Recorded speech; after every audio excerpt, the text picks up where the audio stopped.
Hai, apa kabar semuanya? Semoga kabar Anda baik-baik saja. Terima kasih karena sudah memberikan support dan juga kesetiaan Anda untuk membangun channel Codot Film. Yuk kita lanjutkan alur ceritanya, sambil siapin kopi dan cemilan, setting suara volume full. Gasken. Berhenti. Menjual diriku. Mendengar ini, Xiao Yan sejenak bingung. Segera, dia tertawa getir dan menggelengkan kepalanya. Dia membalikannya, menghadap Hai Bodong dan melambaikan tangannya. Kamu menyelesaikannya sendiri. Saya hanya bertanggung jawab untuk memurnikan pil obat. Masalah bahan obat seharusnya menjadi sesuatu yang harus Anda khawatirkan. Melihat situasinya, Hai Bodong tanpa daya menggelengkan kepalanya. Dia berdiri dan mengeluarkan kartu ungu emas yang sangat indah dari cincin penyimpanannya. Setelah itu, dia secara acak melemparkannya ke atas meja dan berkata, "Gadis kecil, pergi dan cepat kumpulkan bahan obat untukku. Anda benar-benar berpikir untuk menahannya di sini dengan 1 juta milik Anda ini? Itu benar-benar meremehkan nilainya." Yafei tercengang saat dia menatap kartu ungu emas yang memiliki 7 garis berwarna perak di permukaannya. Keheranan melintas di wajah Yafei. Setelah sering melakukan kontak dengan orang kuat yang tak terhitung jumlahnya, dia secara alami sangat jelas bahwa jenis kartu ungu emas ini adalah sesuatu yang hanya mereka yang setidaknya memiliki kekuatan douang yang memiliki kualifikasi untuk digunakan. Mungkinkah pria tua yang tampak rendah hati ini sebenarnya adalah douang? Senyum di wajahnya yang cantik perlahan ditarik. Matanya menunjukkan pandangan yang sangat kompleks saat dia menoleh ke Xiao Yan, yang duduk di kursi dan mencabut kuku jarinya karena bosan. Anak kecil ini telah bekerja keras selama 3 tahun ini. Dia sebenarnya bisa berinteraksi dengan orang yang begitu kuat. Harus diketahui bahwa orang sekelas Douang adalah seorang VIP yang tidak akan ada yang berani untuk mengabaikan atau mengabaikan bahkan jika dia datang ke klan primer yang kuat. Yafei dengan hati-hati mengambil kartu ungu emas saat jarinya perlahan mengusapnya. Tekstur istimewanya menyebabkan dia dengan cepat mengetahui bahwa itu nyata. Segera, dia dengan lembut bertepuk tangan dan seorang pelayan wanita yang cantik dengan cepat masuk dari luar pintu. Pergi dan kemasi dengan benar keempat bahan obat ini dan bawa secepat mungkin setelah kamu selesai. Cepat. Yafei menyerahkan selembar kertas kepada pelayan wanita saat dia memesan dengan sungguh-sungguh. Iya.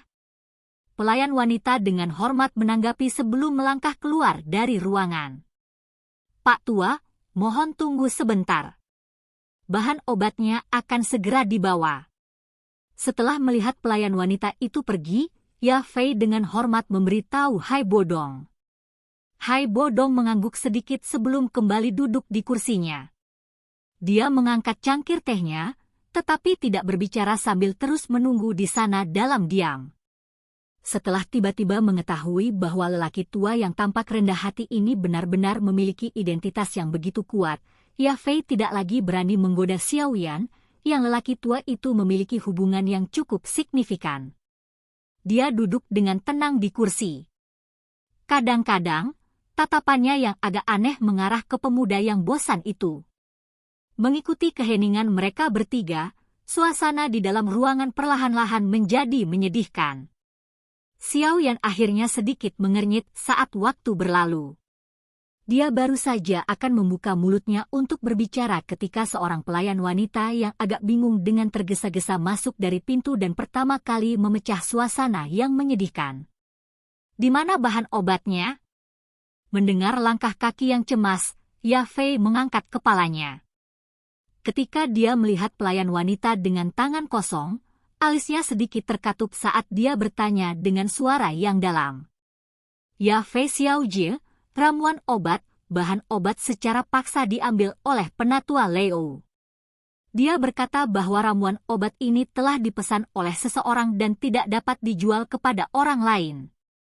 Wajah pelayan wanita itu tampak panik saat dia berkata dengan takut-takut. "TL, Xiaojie artinya nona muda. Dalam hal ini, digunakan dengan hormat sebagai wanita muda dari suatu klan. Bang! Saat wajahnya tiba-tiba menjadi suram, tangan Yafei membentur permukaan meja dengan keras. Dia mengatupkan gigi peraknya dan berkata, "Orang tua ini. Bahan obat ini telah disimpan di gudang setidaknya selama beberapa bulan. Mengapa saya tidak mendengar bahwa seseorang telah memesannya? Apa yang terjadi?" Melihat pergantian peristiwa yang tiba-tiba, Xiao Yan mengerutkan kening dan dengan lembut bertanya. Saat Yafei perlahan menghirup udara, dadanya yang bulat dan tebal sedikit naik dan turun.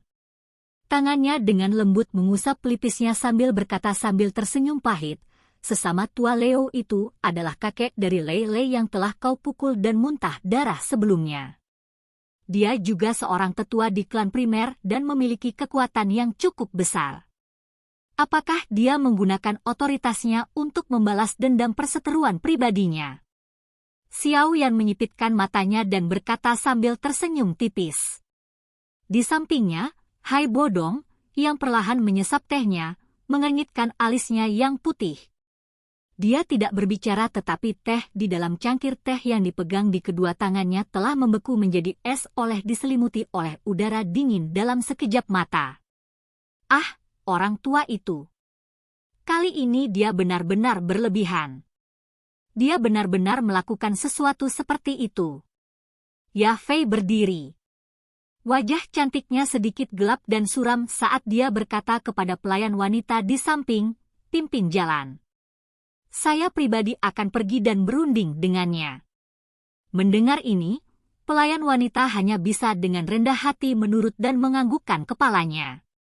Dia baru saja akan berbalik ketika dengusan dingin lama dikirim ke ruangan. "Temukan aku untuk berunding?" Baik.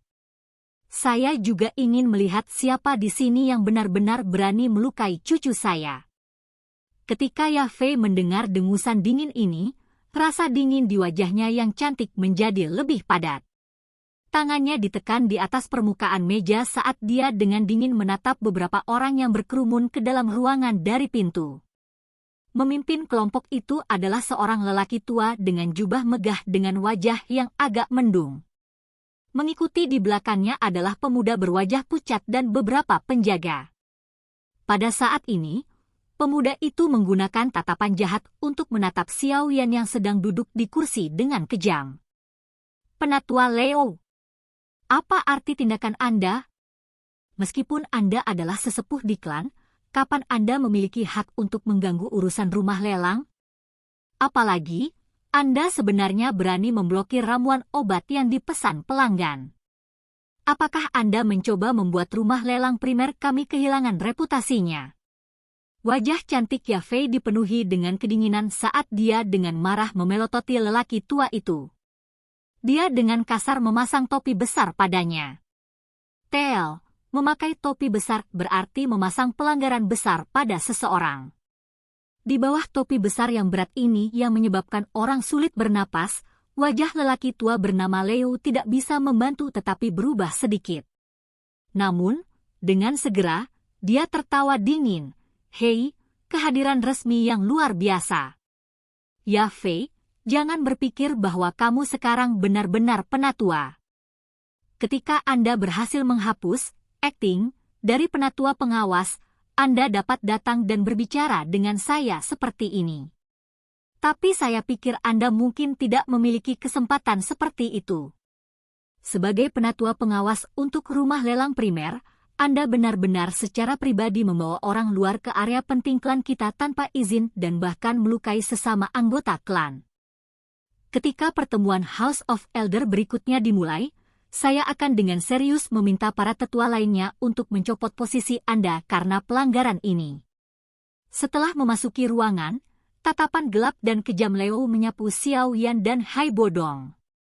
Xiao Yan muda tidak membuatnya terlalu memperhatikan. Hanya lencana alkemis tingkat 2 di dadanya yang membuat hatinya merasakan kejutan sesaat. Namun, itu hanyalah kejutan. Dengan statusnya, dia telah berinteraksi dengan terlalu banyak alkemis tingkat 2. Oleh karena itu, sebagian besar pandangannya terfokus pada Hai Bodong yang tanpa ekspresi. Namun, dengan kemampuannya yang tajam, dia secara alami tidak bisa melihat melalui yayasan Hai Bodong. Segera, ketidaktahuan di dalam hatinya membuat dirinya menjadi tidak takut. Jika pihak lain adalah dari kelas Douling atau Dowang, dia seharusnya bisa mendeteksi beberapa fluktuasi energi. Saat ini, bagaimanapun, Leo merasakan bahwa seluruh tubuh Hai Bodong tidak memiliki sedikit pun aliran energi. Hanya ada dua kemungkinan untuk ini. Salah satunya adalah bahwa pihak lainnya adalah seseorang yang melampaui seorang Dowang, seorang Do Huang. Yang lainnya adalah kekuatan pihak lain sangat lemah sehingga menyebabkan orang mengalami kesulitan merasakan kehadiran Do Qi di tubuhnya. Meskipun Leo tidak memiliki kualifikasi untuk mengenal semua Do Huang di Kekaisaran Jia Ma, dia masih mendapat kesempatan untuk melihat semuanya. Sayangnya, beberapa Do Huang itu bukanlah Hai Bodong di depannya. Kemudian, satu-satunya penjelasan yang tersisa adalah yang kedua. Penatua Leo, mungkin Anda telah melupakan beberapa aturan laten dari rumah lelang. Beberapa klien besar memang memiliki kualifikasi untuk masuk ke tempat ini. Adapun masalah tentang Lei, itu sepenuhnya salahnya sendiri. Seseorang tidak bisa menyalahkan orang lain karena bertindak untuk memberinya pelajaran. Ya Fei dengan dingin berkata. Seorang gadis lidah silet. Klien besar? Hei, baiklah. Anda datang dan beritahu saya apa identitas kedua orang ini dan biarkan saya menilai seberapa besar mereka sebenarnya. Apakah mereka telah mencapai kualifikasi seperti yang Anda katakan? Leo mengatupkan bibirnya dan menjawab dengan gelap. Koneksinya cukup baik di dalam kota suci Jia Ma. Dia mengetahui beberapa kekuatan yang agak besar di kota serta beberapa kekuatan yang merupakan penguasa kota-kota lain yang mendominasi. Namun, dia belum pernah melihat Xiaoyan atau Hai Bodong sebelumnya. Mendengar kata-kata Leo, Ya Fei sedikit lamban. Dia tahu identitas Xiaoyan, tetapi klan Xiao jauh dari mampu menyebabkan Leo, yang terkenal di klan karena sombong dan mendominasi, menjadi takut. Adapun Hai Bodong lainnya, dia tidak memiliki petunjuk sedikit pun tentang latar belakangnya. Melihat Ya Fei yang tidak bisa berkata-kata, wajah Leo tampak sangat senang. Dia berkata dengan muram, sepertinya keponakan tidak terlalu jelas tentang identitas pihak lain juga. Kamu benar-benar berani membawa orang asing ini ke halaman penting klan kita. Sepertinya Anda benar-benar tidak cocok untuk mengambil posisi ini. Dipaksa oleh Leo dengan cara ini, wajah Ya Fei segera menjadi agak pucat. Dia mengatupkan gigi peraknya dan berkata, aku tidak akan berdebat denganmu tentang ini. Bahan obat itu pertama kali dibeli oleh mereka. Mereka telah membayarnya tetapi Anda menghentikan barang dalam perjalanan mereka. Setelah masalah ini menyebar dan merusak reputasi rumah lelang primer, saya ingin melihat bagaimana Anda akan memberikan penjelasan kepada penatua pertama. Begitu dua kata, tetua pertama, memasuki telinganya, ekspresi Leo jelas berubah. Nama ini jelas memiliki efek jera padanya. Namun, ketika dia memiringkan kepalanya untuk melihat wajah putih pucat cucunya yang berharga, kemarahan melonjak. Dia dengan dingin tersenyum dan berkata, bahan obat itu sudah dipesan oleh seseorang. Hanya saja saya tidak ingin kasus di mana kita tidak dapat mengambil sesuatu untuk dipertanggungjawabkan padanya di masa depan ketika dia datang dan mengambilnya. Kamu, Buste. Wajah Ya Fei sangat cerah. Dihadapkan dengan argumen irasionalnya, tangan Ya Fei menghantam permukaan meja. Dia sebenarnya marah sampai dia langsung menggunakan kata-kata kasar. Jika ada yang memesan tagihan sebesar itu, bagaimana mungkin saya tidak tahu? Penatua Leo, metode melakukan sesuatu ini benar-benar tidak sesuai dengan posisi Anda sebagai penatua. Ya Fei dengan marah berkata, saya pasti akan melaporkan masalah ini secara pribadi kepada tetua pertama. Saat dia berbicara, Ya Fei berdiri dengan marah. Mengamati tindakannya, Xiaoyan, yang telah menjaga keheningan akhirnya menghela nafas pelan. Dia berdiri, berjalan ke sisi meja dan menarik Ya Fei. Setelah itu, dia menekannya di kursi, menepuk kepalanya dan berkata sambil tersenyum, jelas bahwa masalah ini tidak dapat diselesaikan melalui penalaran. Biarkan saya mengambil alih. Jangan mencoba sesuatu yang lucu. Orang tua itu adalah Dou Ling. Terlepas dari seberapa abnormal Anda pasti tidak bisa mengalahkannya.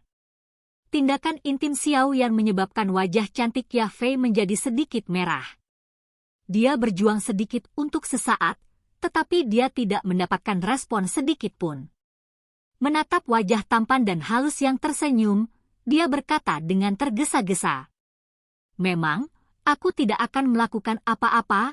Xiao Yan tersenyum, berbalik dan memandang Hai Bodong di kursi. Dia berkata dengan lembut, Hai tua, Ya Fei dalam kondisi ini karena masalahmu. Jangan hanya duduk di sana dan menonton pertunjukan.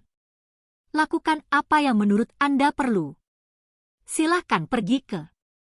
Oke guys, jangan lupa like, comment, share, and subscribe di channel Codot Film. See you next video, peace out and bye-bye.